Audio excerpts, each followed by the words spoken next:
Suami yang takut Tuhan tidak akan menampar istrinya. Istri yang takut Tuhan tidak akan pernah memaki suaminya. Ibu-ibu kalau kena pukul tiap hari bahagia. Bangun pagi langsung bilang, papa tolong untuk ini hari punya, bahagia. Saudara mau tinggal di rumah dengan fasilitas sangat mewah dan lengkap, itu kalau masih orang tua punya belum bahagia. Kalau tinggal di tempat sendiri, rumah sendiri, ukuran 3x4, tidak ada plafon, panas sama mati, kita masuk langsung keringat. Tapi kalau itu usaha sendiri, kita bisa tulis, rumahku, istanaku. Saya suka bilang anak-anak, kamu yang SMP ini, yang remaja dong, kamu boleh pegang iPhone terbaru. Kalau orang tua yang beli, belum bahagia. Kalau kamu kerja susah payah baru beli Nokia 3315 yang dia pembunyi bilang tidit tidit tidit tidit. Tapi kalau beli dengan keringat sendiri, orang telepon, speaker dibuka, volume kasih habis, tapi tidak angkat. Orang bilang, hei, angkat. Tidak, kenapa? Biar kamu tahu itu saya beli sendiri.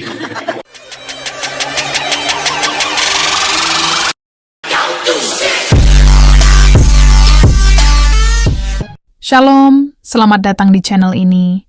Sebelum kita melanjutkan, pastikan untuk like, subscribe, dan nyalakan lonceng notifikasinya, supaya saudara tidak ketinggalan video rohani terbaru yang bisa menguatkan imanmu. Terima kasih atas dukungannya dan Tuhan Yesus memberkati. Hari ini, di bulan keluarga, Panitia Raya Gerejawi memberikan tema bagi kita tentang keluarga Kristen yang sejati. Pembacaannya terambil dari Mazmur 128 ayat 1 sampai ayat yang ke-6. Untuk itu saja jemaat Tuhan berdiri. Mazmur 128 ayat 1 sampai ayat yang ke-6, berkat atas rumah tangga, nyanyian siara, berbahagialah setiap orang yang takut akan Tuhan, yang hidup menurut jalan yang ditunjukkannya. Apabila engkau memakan hasil dari payah tanganmu, berbahagialah engkau dan baiklah keadaanmu. Istrimu akan menjadi seperti pohon anggur yang subur di dalam rumahmu, anak-anakmu seperti tunas pohon zaitun sekeliling mejamu. Sesungguhnya demikianlah akan diberkati orang laki-laki yang takut akan Tuhan. Kiranya Tuhan memberkati engkau dari Sion, supaya engkau melihat kebahagiaan Yerusalem seumur hidupmu, dan melihat anak-anak dari anak-anakmu, damai sejahtera atas Israel. Demikian firman Tuhan. Berbahagia setiap orang yang mendengar firman, memelihara dan melakukan dalam hidup setiap hari. Haleluya.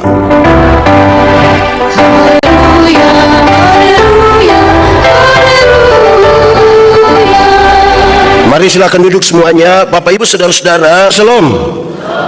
Mungkin yang saudara sementara alami sekarang dalam keluarga, saudara ingin mengatakan jahat. Karena ada suami yang jahat terhadap istri, istri terhadap suami, orang tua terhadap anak, anak terhadap orang tua, kakak terhadap adik, dan lain-lain. Atau kata apapun yang sementara menjadi kerinduan atau pengalaman saudara. Karena kita akan berbicara tentang keluarga, maka semua kita bawa. Mama, papa, suami, istri, anak, mantu, semua kita berbicara. Saya tidak bisa pakai contoh semuanya, tapi dua hal ini mendahului khotbah saya. Pertama, saya punya seorang sahabat perempuan, dia difabel. Dia lumpuh, kakinya tidak bisa bergerak, dua-dua. Dia menikah dengan seorang laki-laki normal. Saya suka berpikir berulang-ulang, kalau seorang perempuan normal menikah dengan satu laki-laki yang maaf cacat, kadang-kadang kita masih berpikir bisa diterima. Tapi ini satu laki-laki normal menikah dengan seorang perempuan yang cacat, menghabiskan hidupnya hanya di atas kursi roda. Bagaimana dia meyakinkan dirinya, meyakinkan keluarganya bahwa dia akan menghabiskan masa-masa hidupnya dengan seorang perempuan hanya di atas kursi roda?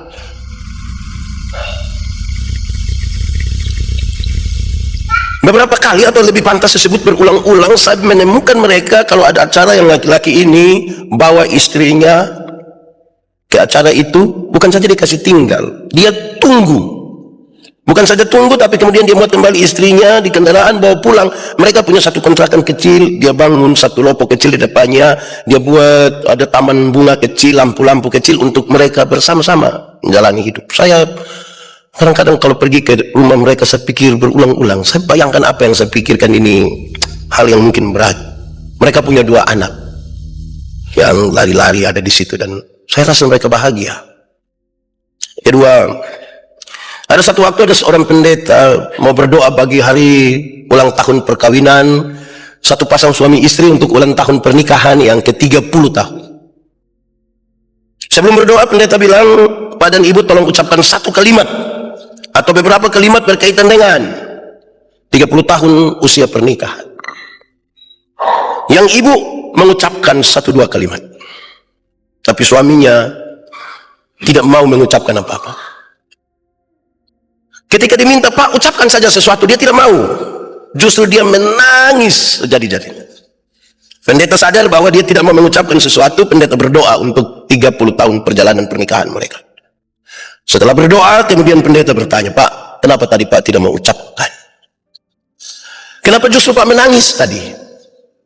Dan dia bilang begini, saya menangis karena 30 tahun yang lalu kami di sebuah pelaminan, seorang laki-laki yang ganteng, seorang perempuan yang cantik, memakai pakaian terbaik dan disebutkan sebagai raja dan ratu.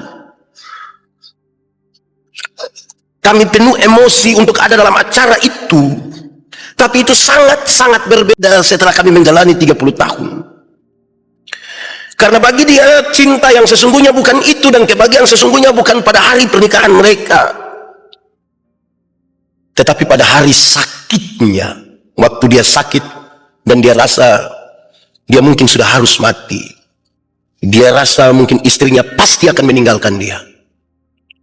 Tetapi justru disitulah istrinya benar-benar menyatakan cinta dengan mengurus dia sampai dia pulih kembali.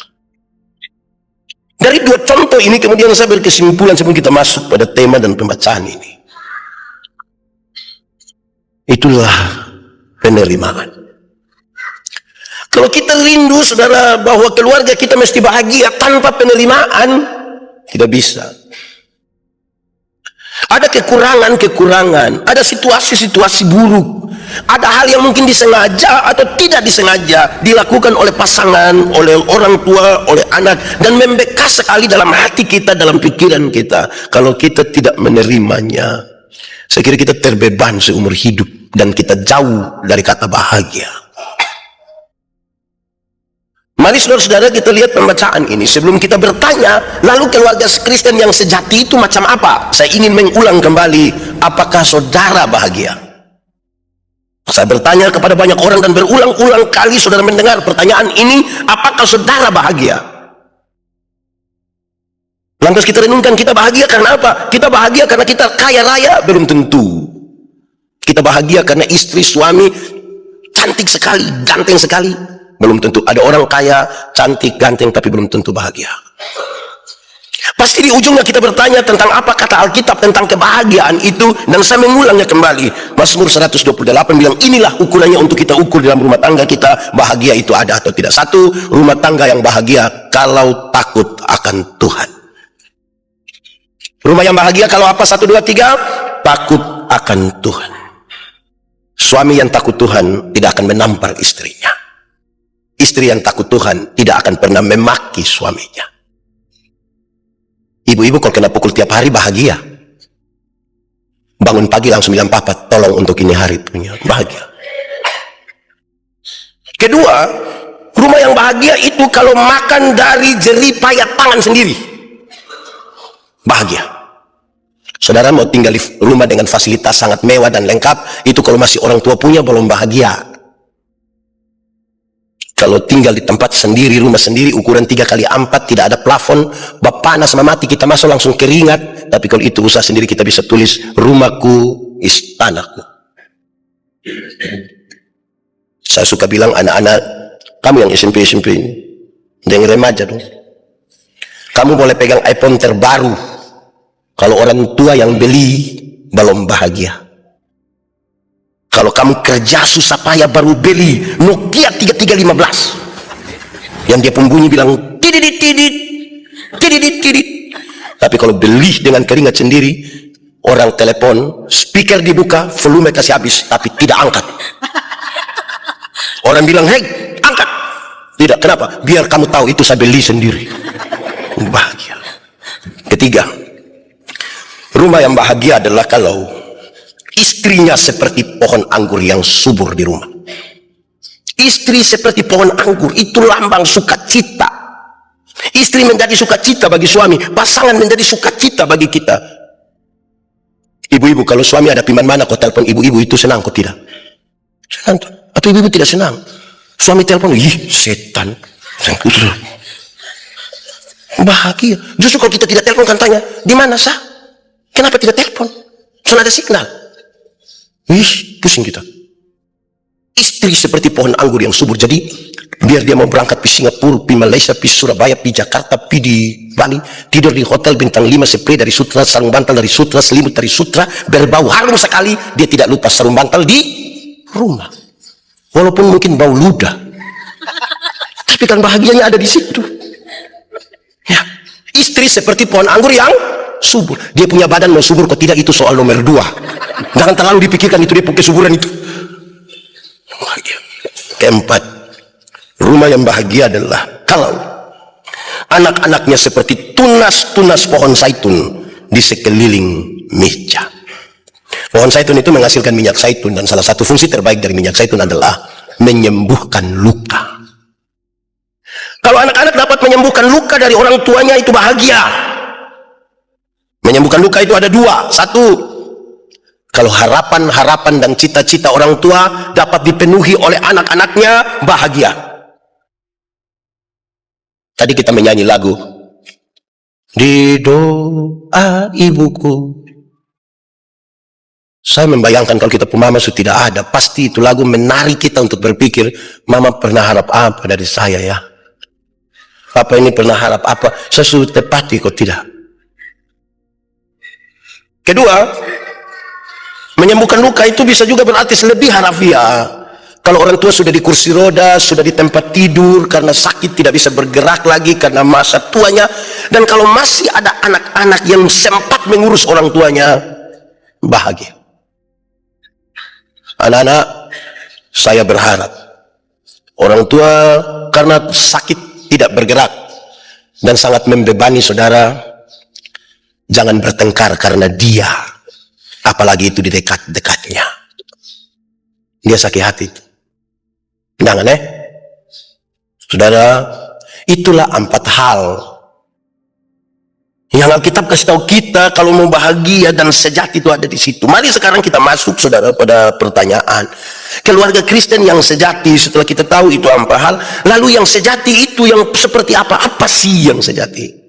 Dan saudara-saudara, ternyata yang sejati dari sebuah keluarga Kristen adalah takut akan Tuhan.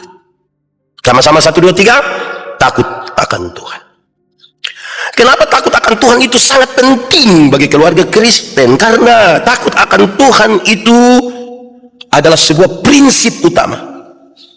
Takut akan Tuhan itu adalah sumber kebijaksanaan, sumber kebahagiaan. Karena mereka yang takut Tuhan pasti akan membenci beberapa hal ini. Nanti saudara sebutkan lebih, tapi saya sebutkan 3. Mereka yang takut Tuhan itu membenci kejahatan dalam rupa apapun. Siapa yang takut Tuhan membenci kejahatan. Dia tidak akan berbuat jahat apalagi kepada orang-orang yang mestinya dia kasihi, yang tinggal bersama-sama dengan dia, yang merawat, yang menyatakan kasih, dan seterusnya. Kedua, orang yang takut akan Tuhan itu akan membenci kepada kesombongan dan keangkuhan. Ada anggota keluarga yang sombong sedikit itu memang kita marah. Tidak baik itu. Saudara bayangkan kalau ada anak mantu satu sombong toh, terus kita ada arisan keluarga begitu, terus dia datang terlambat, baru dia tanya, dia suka gaya-gaya kan, dia baru dari salon, terus saudara duduk begini, dia datang dari sana, saudara pemulut bilang apa coba? Princess. Prinsip. Jadi kalau orang takut Tuhan, dia benci terhadap kesombongan, keangkuhan dalam rupa apapun. Atau yang ketiga, saudara-saudara, mereka yang takut akan Tuhan itu akan membenci kepada mulut yang penuh dengan tipu muslihat. Orang takut Tuhan itu tidak tipu-tipu. Dia tidak tipu dia punya istri, dia tidak tipu dia punya suami, dia jujur, dia tidak tipu dia punya anak, anak tidak tipu dia punya bapak mama. Ini anak donju tukang tipu. SMP, kamu ini pernah tipu orang tua tidak? Kamu ini. Yang tidak ada kerja PR juga izin kerja PR terus. Kan jangan coba-coba ya. Yang tipu-tipu. Bisa jujur kok. Sebentar pulang ke saudara papa, beta mau jujur. Kita dua berintis. Jadi jangan tipu-tipu. Orang takut Tuhan, dia tidak akan menipu. Apalagi pada orang-orang yang dicintai, pada orang-orang yang dikasihinya. Saudara-saudara, hidup yang demikian, nanti 4, 5, 6, 7 saudara tambahkan. Tapi hidup yang demikian, yang takut akan Tuhan itu menjadikan dia bahagia. Menjadikan keluarganya bahagia. Dan memberi dampak pada tempat, pada dunia, dan pada orang-orang yang ada di sekitarnya. Bagaimana lebih nyata kita melihat keluarga yang takut akan Tuhan. Keluarga-keluarga yang takut akan Tuhan akan menjadikan Tuhan menjadi kepala atas rumah tangga mereka. Mereka akan taat kepada firman dan tuntunannya. Dan oleh karenanya, kepada mereka diberikan satu, kepada mereka diberikan sukacita dalam pekerjaan. Sukacita. Sehingga pekerjaan itu mendatangkan berkat. Dia akan bekerja dengan jujur. Dan kejujuran itu mendatangkan kebahagiaan. Dia menyadari betapa bahwa pekerjaan adalah sebuah kepercayaan dari Tuhan. Pekerjaan adalah panggilan sukacita. Dan kemudian kalimat pada ayat 2 itu muncul. Dia makan dari jeripaya tangan sendiri, kan dia tahu Tuhan memberi kepadanya kepercayaan. Dia bersukacita atasnya. Saudara tahu, kalau orang tidak kerja kan tidak makan.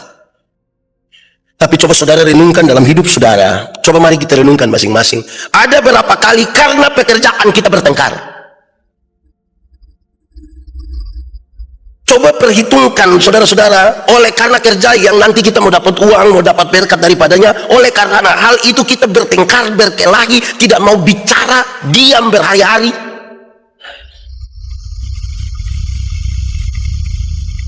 Separuh bilang, daripada kau dulu lalu pemuka begini lebih baik kerja. Mau pilih apa lagi di situ tempat kerja kalau bukan lihat. Pekerjaan oleh karena orang yang takut Tuhan dan melihat bahwa itu kepercayaan.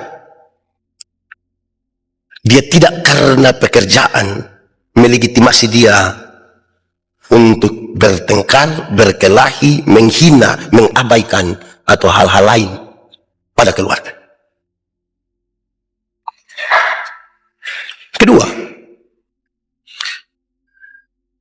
takut Tuhan itu memungkinkan orang diberi kesempatan untuk dalam hubungan suami istri membuat mereka bahagia.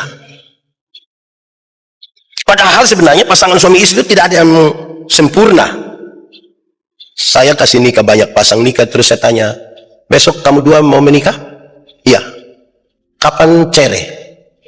Dia bilang, kenapa tanya begitu? Iya, kami tidak akan cerai pendeta. Oke, ada banyak pasangan juga bilang begitu waktu hari pertama. Tapi dalam perjalanannya, mereka bilang sudah tidak bisa. Atau kalau terpaksa tidak harus bercerai, mereka hanya menyatakan, kami tinggal serumah. Ini hanya karena anak-anak saja, sudah jalan. Saya tanya, suka dia? Iya. Suka dia apa?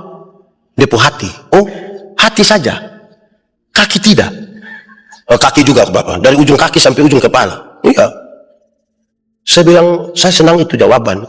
Suka dia pu hati, suka dia pu tubuh dari ujung kaki sampai ujung kepala. Tapi ingat, di dalam dia pun perut itu ada tai.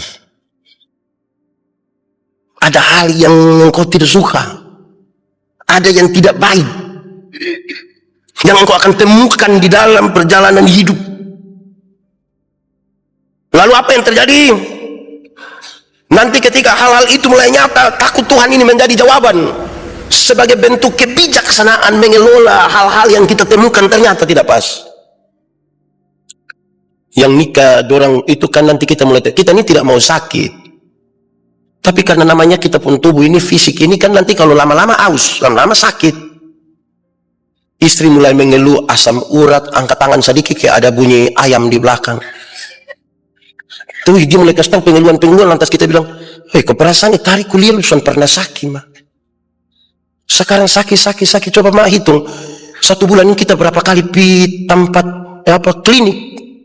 Istri bilang tiap hari. Nah itu kenapa bisa begitu? Kan klinik belum punya toh. Jadi sempit tiap hari. Takut Tuhan. Lalu dari takut Tuhan itu menghasilkan 2 hal yang menunjukkan inilah kebutuhan utama dari seorang istri dan kebutuhan utama dari seorang suami. Apa kebutuhan terutama dari seorang suami? Dihormati. Hai istri-istri, tunduklah kepada suamimu. Dia mau salah bagaimana, jangan marah dia di muka umum. Tapi jangan marah di muka umum, jangan pakai pengantar, bilang lu tunggu kau pulang.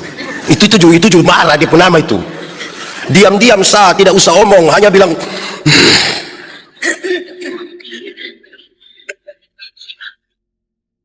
jangan kasih tunjuk muka yang tidak baik, yang orang dapat tangkap bahwa ternyata dia lagi marah, dia pun suami ini. Dihormati. Saya suka bilang, kalau 2 orang itu sama-sama punya usaha, istri punya usaha itu lebih bagus, pendapatan lebih besar, tolong jangan suka omong-omong itu di muka anak-anak, di muka keluarga, tentang suami pun pendapatan yang kecil. Kadang-kadang kita pemulut ini terlalu bisa. Tagal kita lebih banyak, anak baru minta sedikit, minta lu pembapa. Lu pembapa ini yang tahu, lu pembapa ini. Kelelawar juga kalah. Apa hubungan bapak dengan kelelawar di mana? Istri-istri harus mengajar kepada semua orang yang tinggal di dalam rumah untuk hormat kepada suami, kepada kepala rumah tangga. Hormat. Nanti kalau orang tidak ada baru suruh dia berdiri, kasih naik kaki 1, kasih silang itu, tidak apa-apa. Yang penting jangan di muka orang. Kenapa? Kalau dia tidak dapat penghormatan di rumah, karena kebutuhannya dihormati, dia akan cari di restoran. Karena di restoran kalau dia baru sampai begitu, yang pelayan langsung bilang, selamat siang, kenapa datang terlambat? Kan mama tambah pusing. Kedua, kebutuhan paling mendasar dari seorang istri, ini suami-suami mustahil ini, adalah dikasihi. Hai istri, hai suami-suami, kasihilah istrimu. Kasihilah. Suami kalau mau jalan piman mana tuh izin di istri, bapak kasih sama mama berangkat. Mana? Malaysia. Tapi kasih tahu. Jangan hilang-hilang sah. Kasih tahu. Biar teman orang tahu tidak apa-apa. Kadang ini suami dong ini juga terlalu gengsi. Teman panggil, mari sudah tunggu beta kasih tahu istri. Ini termasuk ikatan suami takut istri. Kasih tahu dia, engkau salah pikir, engkau bodoh gitu. Kita kasih tahu istri bukan karena takut istri, karena kita mengasihi dia, karena kita menghargai dia. Mana kok kita tidak kasih tahu kita pu istri, kita mau kasih tahu orang lain pu istri. Kita kasih tahu kita pu istri. Iya toh? Suami dong bisa bikin begitu kok tidak? Saya lihat separuh hanya tapi bukan setiap saat izin keluar main biliar. Izin keluar ketemu kawan. Kasihan siang sudah tidak ketemu ini istri karena pekerjaan, malah masih ketemu teman lain, lalu istri. Padahal saudara tahu, dulu waktu mau menikah dengan dia kan kita perjuangkan toh. Dia tinggal di Surabaya, kita tinggal di Kupang. Kita perjuangkan terus di Surabaya. 1 minggu 8 kali pi. Saudara sudah perjuangkan begitu rupa. Sunika kenapa sia-siakan dia? Kasih dia. Coba suami-suami lihat istri dulu. Ada yang dia punya istri, coba lihat dulu. Perjuangkan dia. Ini super perjuangkan dia setengah mati, kasih tinggal dia sendiri. Dia mau bawa omong dia sapa. Nanti dia punya grup WA yang ikatan alumni, tambah banyak, saudara marah. Jangan kita super perjuangkan dia. Surugi. Kita tidak omong soal finansial, tapi ada perjuangan toh, ada biaya, bahkan babi yang tidak tahu apa-apa ikut mati gara-gara perjuangan itu. Lalu kenapa kita abaikan? Tapi saudara ingat, kasih dan penghormatan itu bukan bukan nilai materi. Ini dua kalau hilang dalam rumah, makan ada, oto ada, rumah besar ada, kolam renang ada, kolam ikan hiu ada, tapi kita tetap rasa kekurangan. Sepertinya ada kosong apa di sini kan? Ada kekosongan. Kasih dan penghormatan itu kebutuhan utama. Ke makanan dan nasi, yang kebutuhan primer lah makanan. Siapa di antara kita yang dia berani bilang di pendeta, mulai besok saya tidak akan makan lagi? Kenapa? Sudah umur 50 tahun ini pendeta. Dari kecil kita sudah makan, masa sampai 50 masih makan? Karena dia kebutuhan mendasar. Biar kita tambah 3 kali ini siang, pulang masih bungkus, besok masih makan, kok tidak? Makan kan, dia kebutuhan utama. Besok masih makan.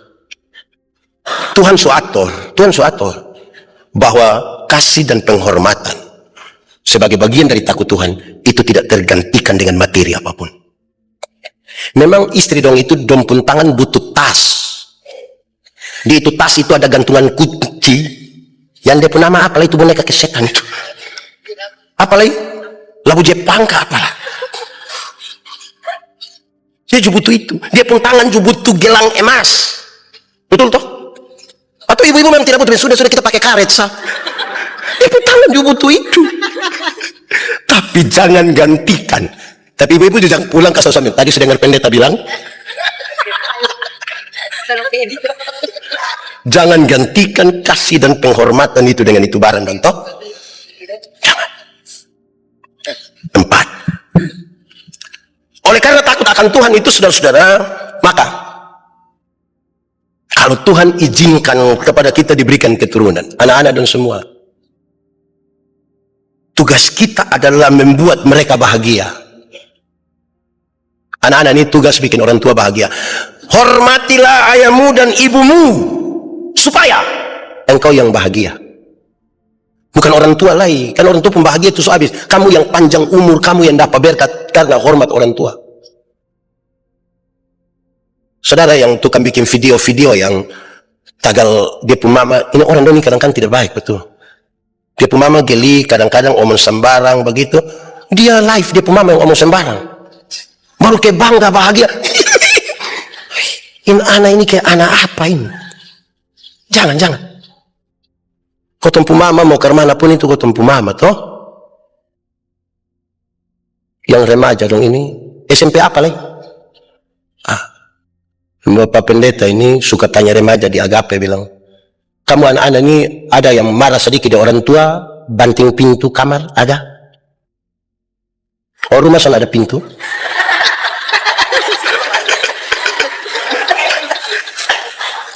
Remaja-remaja yang kalau marah dari orang tua dia banting pintu, itu karena kamu belum tahu harga pintu berapa. Kalau kamu sudah tahu harga pintu, apalagi itu pintu jati, apalagi itu pintu itu model begitu, botol pesan dari Surabaya, kamu sudah tahu dia punya harga, kamu akan tutup dengan hati-hati. Ada orang tua yang dia pekerja hanya mengomel saat tapi mau ke mana. Mau tembus terima, itu namanya botol orang tua. Kau sana akan bilang, mama mau ngomel begini biar beta tinggal dengan Jokowi saja biar beta. Ini kita pun orang tua. Kita pun orang tua. Ini juga bagi anak-anak mantu dong, anak-anak mantu dong. Anak mantu dong, tolong hargai orang tua. Saya pernah bilang pada saudara, kami rayakan ulang tahun, ada 2 orang yang ulang tahun sama-sama 72 tahun. Ibadat terus anak-anak dong, pas habis ibadah langsung happy birthday. Wih, dong sudah datang pakai begini, bawa kue, wah, panjang umurnya, sehat badannya. Yang menarik itu bakar lilinnya, bakar. Pas habis bakar lilin, dong langsung lanjut tiup lilinnya. Saya bilang stop, jangan lanjutkan itu lagu. Kenapa pendeta? Tagal dia 72 tahun dari kamu suruh tiup cepat sudah. Biarkanlah nanti dia mati sendiri. Biarlah dia pun menyala itu, menghanguskan dia pun badan, mencairkan itu supaya ada terang sedikit. Karena apa saya suruh berhenti? Karena yang bilang tiup lilinnya, ternyata suara paling keras itu anak mantu. Dan dia bukan anak mantu biasa, anak mantu yang pernah minta sertifikat. Stop, tidak usah menyanyi begitu, biasa. Saudara-saudara, kita pun orang tua, tolong jaga. Memang takut Tuhan itu menolong kita.